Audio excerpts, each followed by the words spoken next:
मैं मौत से नहीं डरने वाला हूं। हम सबको जाना है इस दुनिया से, बल्कि मैंने कह दिया कि मैं इस वतन में पैदा हुआ, मेरी मां की कोख से तो जमीन पर लिटाया गया। जब मेरी आंख बंद हो जाएगी तो इंशाल्लाह औरंगाबाद की जमीन मुझे दफनाया जाएगा। मगर मैं आपसे अपील करना चाह रहा हूं सरकार से सर, कि जो कुछ बातें की गई हैं उसको देखिए। मैं जेड कैटेगरी सिक्योरिटी नहीं चाहिए मुझे, मैं हरगिज नहीं चाहिए मुझे। मैं 94 से पॉलिटिक्स में हूं। मैं आजाद जिंदगी गुजारना चाहता हूं। मैं घुटन के साथ जिंदा नहीं रह सकता इस दुनिया में। मुझे जिंदा रहना है तो अपनी आवाज उठाना है, मुझे जिंदा रहना है तो सरकार किसी के उनके खिलाफ बोलना है, और अगर गोली लगती है तो मुझे कबूल है। गरीब बचेंगे तो मैं बचूंगा। ओवैसी की जान इखलाक पीलू से बढ़कर नहीं है सर। ओवैसी की जान उस वक्त बचेगी जब गरीब की जान। शुक्रिया कि कल शाम में आपने फोन करके मेरी खैरियत और मुझसे दरियाफ्त किया कि क्या हुआ, और आपने मुझे बताया कि आपने फौरन पुलिस के आला अहदेदारों से बातचीत भी की। मैं आपका बेहद शुक्रिया अदा करता हूं कि आपने अपनी संवैधानिक जिम्मेदारी को, एक रुकने पार्लिमान की जान पर जब कातिलाना हमला किया गया टोल गेट पर, आपने उस बात की मैं आपका शुक्रिया अदा करता हूं। स्पीकर साहब, मैं मुख्तसर से यहाँ पर यह बात कहना चाहूँगा कि मुख्तलिफ सियासी पार्टियाँ मुख्तलिफ प्रदेश में इक़्तिदार पर हैं। ये बात आप तमाम को मैं गोशेगुजार कर रहा हूँ कि आखिर ये कौन लोग हैं जो गोली पर भरोसा करते हैं, बैलेट पर नहीं करते। आखिर ये कौन लोग हैं जो इतना रेडिकलाइज हो चुके हैं कि इनको इस संविधान पर एतमाद नहीं रहा, उनको अंबेडकर के बनाए हुए संविधान के खिलाफ हैं, जो इतनी नफरत पैदा करते हैं।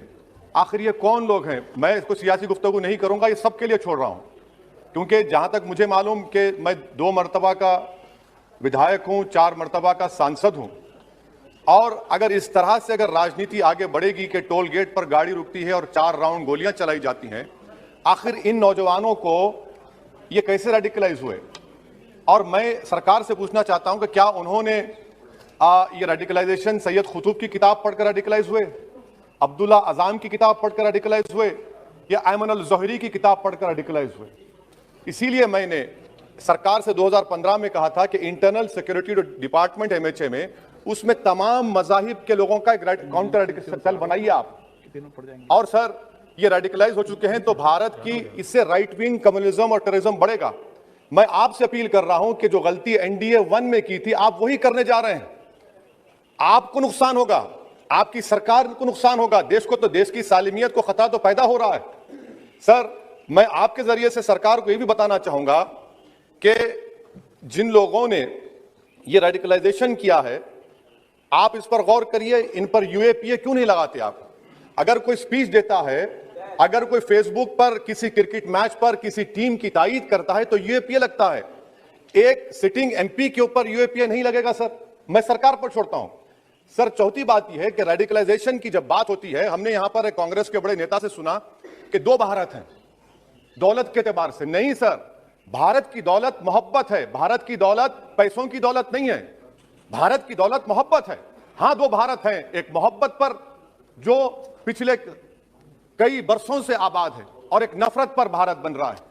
तो क्या आप दौलत की भारत की मिसाल देंगे या मोहब्बत की भारत की मिसाल देंगे? अगर मोहब्बत की भारत की मिसाल देंगे तो उसमें आपको मेरी जबान को रोकने के लिए गोली चलाने की जरूरत नहीं है। इस 2 भारत को समझने की जरूरत है। सर, मुझे खत्म सर सुनिए सर, मैंने करीब से 6 फीट से गोलियां देखी, मुझे बोलने दीजिए सर। हो सकता है कि कल दिन ना देखूं मैं। अगर मैं यहां पर नहीं बोलूंगा तो कहां बोलूंगा सर? आप मुझे प्लीज बोलने दीजिए। सर, मैं आपसे गुजारिश यह करना चाहूंगा कि आप हरिद्वार में, रायपुर में और इलाहाबाद प्रयागराज में मेरे बारे में क्या कहा गया? आपके नाईबी की रिपोर्ट है ना, आप क्यों छुपा रहे उसको? देखिए, मैं मौत से नहीं डरने वाला हूं। हम सबको जाना है इस दुनिया से, बल्कि मैंने कह दिया कि मैं इस वतन में पैदा हुआ, मेरी मां की कोख से तो जमीन पर लिटाया गया।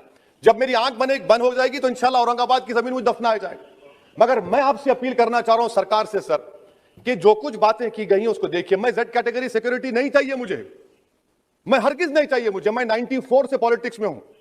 मैं आजाद जिंदगी गुजारना चाहता हूं। मैं घुटन के साथ जिंदा नहीं रह सकता इस दुनिया में। मुझे जिंदा रहना है तो अपनी आवाज उठाना है, मुझे जिंदा रहना है तो सरकार किसी के उनके खिलाफ बोलना है, और अगर गोली लगती है तो मुझे कबूल है। मगर मैं घुटन की जिंदगी नहीं गुजार सकता सर। मेरा मानना यह है कि संविधान में अगर देश के गरीबों को, मजलूमों को, अल्पसंख्यक समाज को सिक्योरिटी मिलेगा तो मुझे मिलेगी। सर, आपकी चिंता हमें है ना सर। मैं सिक्योरिटी दे रहे हैं आपको नहीं सर। देश के गरीब बचेंगे तो मैं बचूंगा। ओवैसी की जान इखलाक पीलू से बढ़कर नहीं है सर। ओवैसी की जान उस वक्त बचेगी जब गरीब की जान बचेगी। इसीलिए मैं आपके जरिए सरकार से अपील करना चाहूंगा कि सर, इस नफरत को खत्म करिए, इस नफरत को खत्म करिए और इस पर आप गौर करिए। मैं नहीं लूंगा सिक्योरिटी, मैं जेड कैटेगरी नहीं चाहता हूं सिक्योरिटी।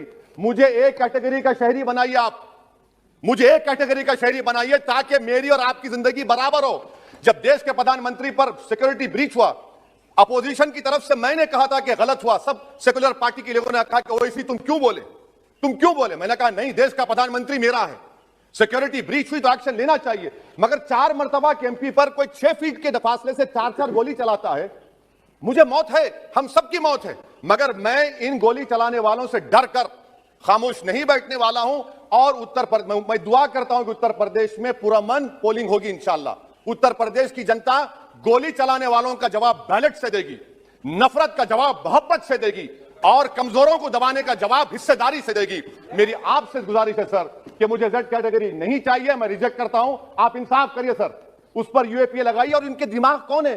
2 लोग रेकी करते हैं, उनको मालूम कि मैं मीरठ किठौर से आ रहा हूं उस टोल गेट पर और 6 फीट के फासले पर गोली चलाते हैं। तो आप देख लीजिए सर, आप सरकार के हवाले, अगर आप इंसाफ करना चाहें आप इंसाफ कर सकते, मगर रेडिकलाइजेशन आपको नुकसान पहुंचाएगा और इससे राइट विंग टेररिज्म बढ़ेगा। शुक्रिया। न्यूज़ चैनल अगर देखना है तो ABB न्यूज़ देखिए, क्योंकि ये न्यूज़ चैनल में सबसे जल्दी और सबसे तेज़ न्यूज़ बताते हैं। ABB न्यूज़ बहुत ही अच्छा सा चैनल है, सब्सक्राइब करिए, लाइक करिए, शेयर करिए इनके वीडियोस को। Thank you.